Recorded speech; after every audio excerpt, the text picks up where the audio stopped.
Du néant, Dieu créa l'univers. Il édifia son trône, puis il créa le calame et lui ordonna « Écris ». Et le calame d'écrire sur la table gardée tout ce qui allait se produire jusqu'au jour de la résurrection. Ensuite, il créa les ténèbres et la lumière, les cieux, les terres et les astres. La création dura 6 jours, suivant le temps de l'autre monde. Il se tourna ensuite vers le ciel, qui était une fumée, et y établit 7 cieux, en révélant à chaque ciel ce qui le concernait.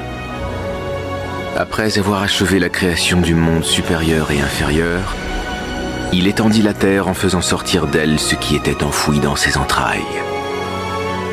Dieu, créateur de toutes choses, créa le monde.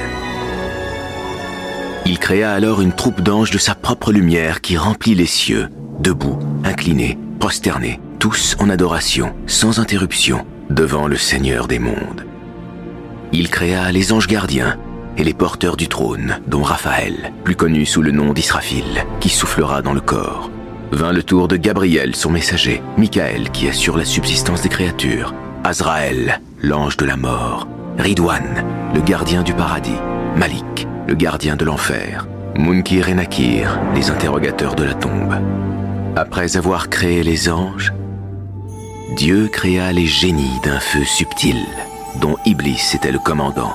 Iblis s'appelait alors Areth ou Azazel. Azazel était le plus fervent adorateur du Tout-Puissant. Il s'était consacré au service de Dieu pendant un grand nombre d'années, sans jamais se révolter. Les génies vinrent sur la terre et eurent un empire. Ils semèrent alors la corruption sur la terre et se révoltèrent contre Dieu. Le Seigneur leur envoya alors Iblis à la tête d'une armée d'anges et chassa les génies qui se retirèrent vers des îles lointaines. Lorsque l'empire du monde appartint à Iblis, l'orgueil et la fierté emplirent son cœur et il dit « Qui est semblable à moi dans les cieux et sur la terre ? Moi qui ai servi Dieu dans chaque ciel pendant 300 ans et qui ne me suis jamais révolté. Maintenant que je suis descendu sur la terre, tout l'empire m'appartient. » Dieu, l'Omniscient, savait ce que cachait le cœur d'Iblis. Dieu annonça ensuite aux anges « Je vais établir sur la terre un vicaire. » Les anges, voulant saisir la sagesse de cette décision, demandèrent « Vas-tu placer quelqu'un qui sèmera la corruption et fera couler le sang, quand nous sommes là à te sanctifier et à te glorifier ?»